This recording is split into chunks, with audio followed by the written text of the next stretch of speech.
It is a Tuesday morning. The coffee has not even fully kicked in yet, and someone in the office hits reply all to an email thread. The message is dripping with that specific brand of corporate passive aggression. You know, the exact one.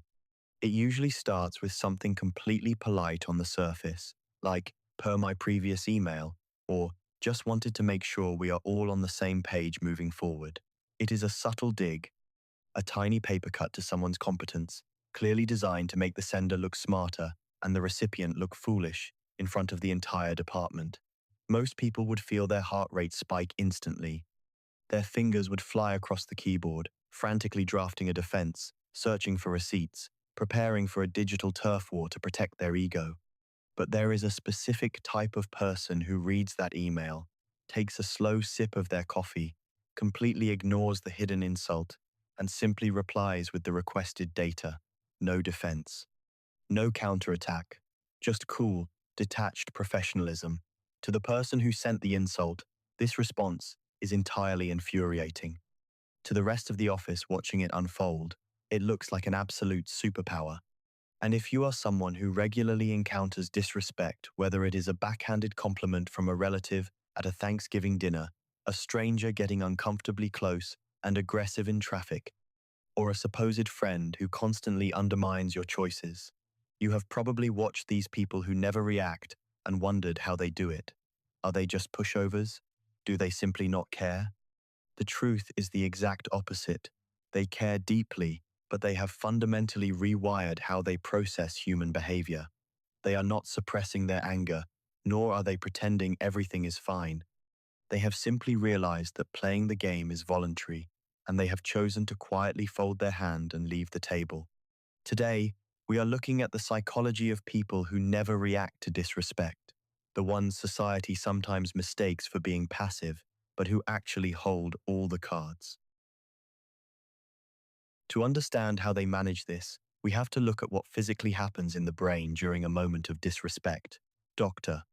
Jill Bolte Taylor, a highly respected Harvard-trained neuroanatomist, discovered something absolutely fascinating about the human nervous system. She calls it the 90-second rule.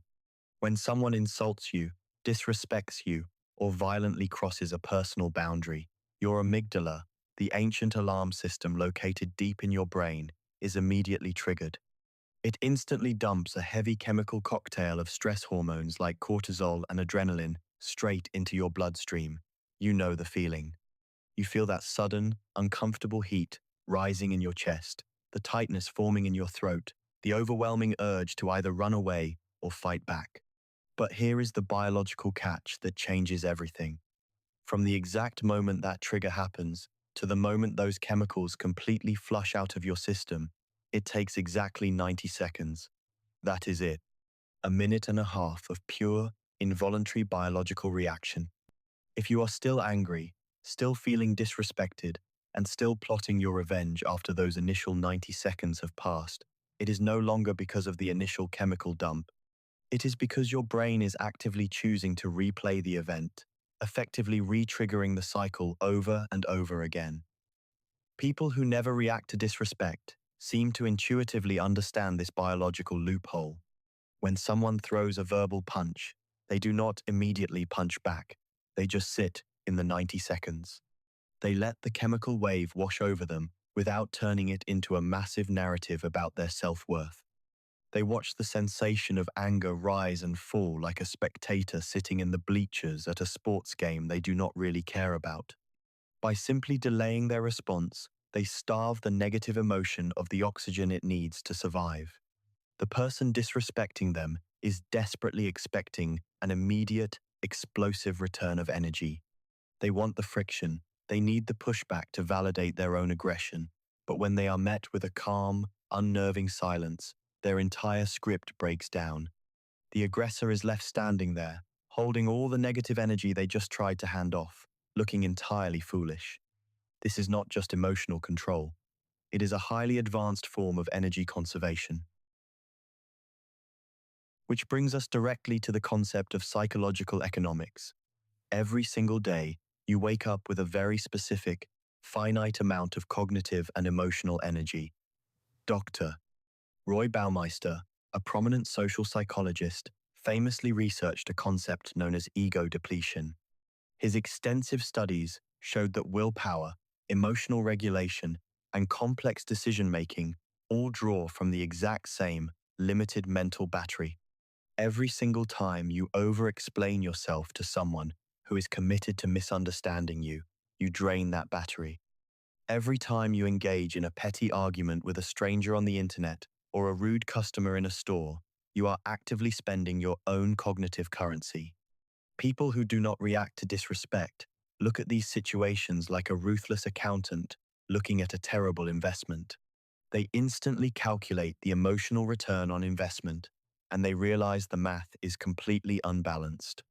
If a stranger makes a rude, passing comment at the grocery store, fighting back might protect your pride for about 5 minutes.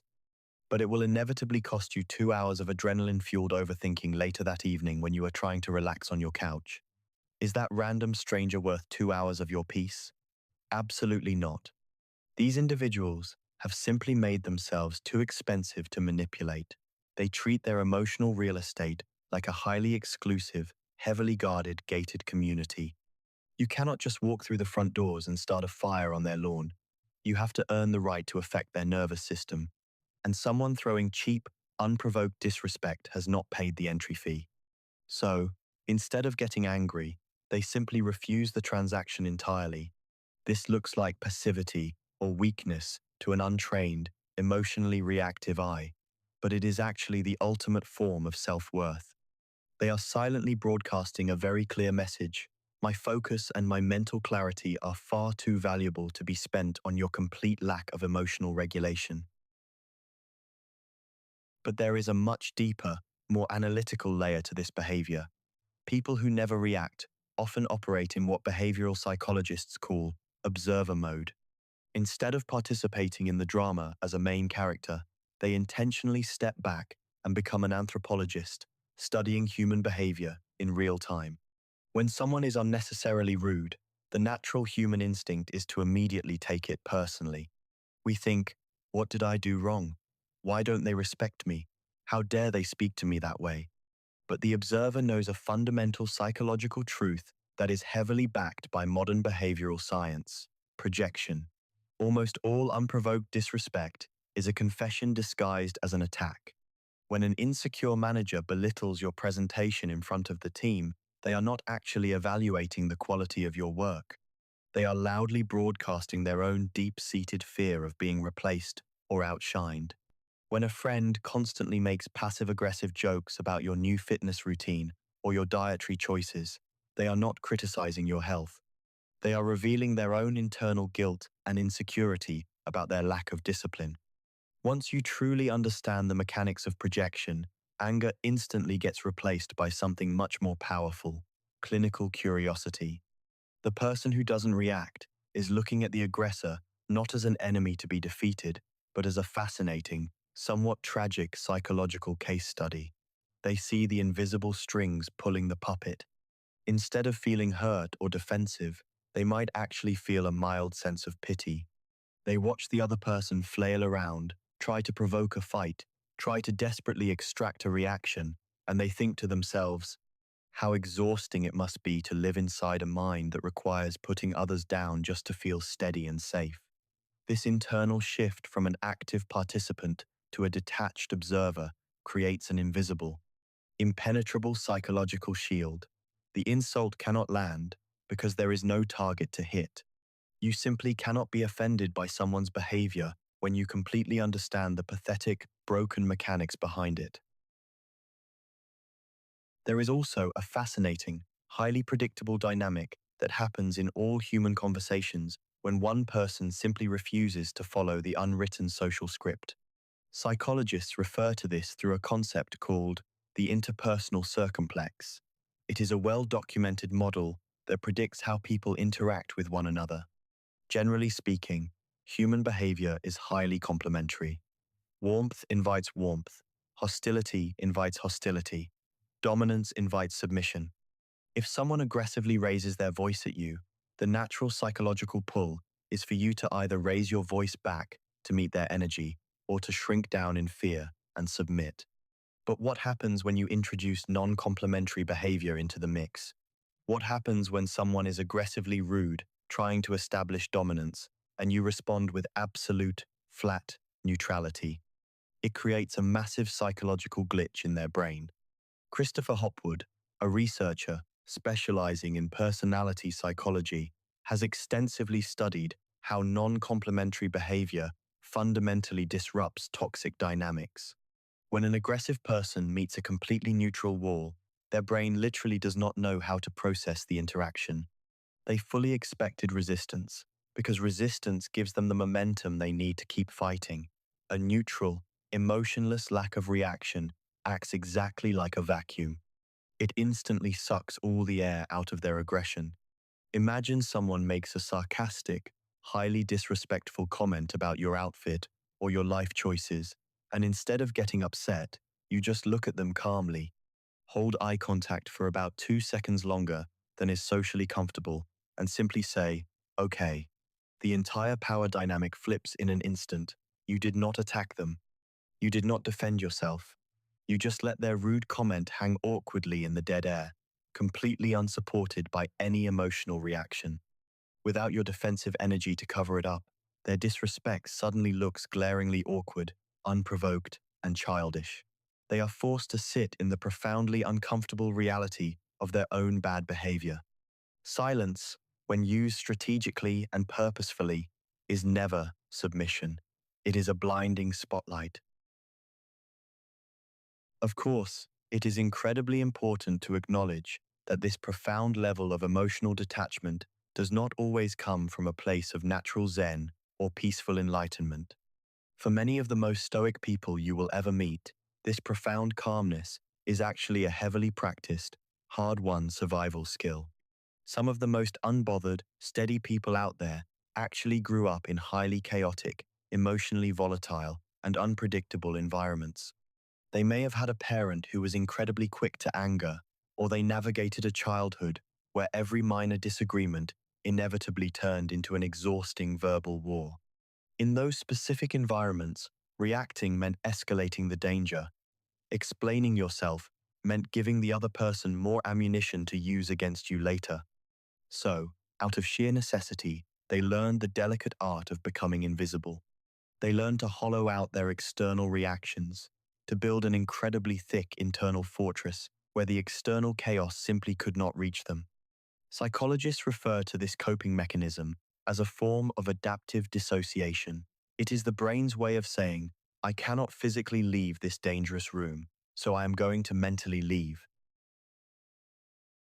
However, over time, and with the right self-awareness, this trauma response often evolves into something beautiful known as post-traumatic growth.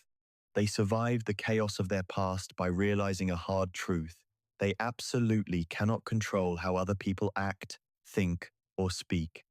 They can only completely control where they place their own attention and energy. As adults, when they encounter a toxic boss, a manipulative partner, or a dramatic friend, their highly tuned nervous system recognizes the pattern immediately. It feels familiar. But instead of freezing in fear or getting sucked into the drama like they did when they were younger, they use that incredibly strong boundary to their ultimate advantage. They don't engage because they know exactly where that dark road leads, and they simply refuse to walk down it ever again. Their current peace is not a lack of passion or a symptom of numbness. It is a heavily guarded, sovereign territory that they fought incredibly hard to secure, and they are not going to let anyone trespass on it.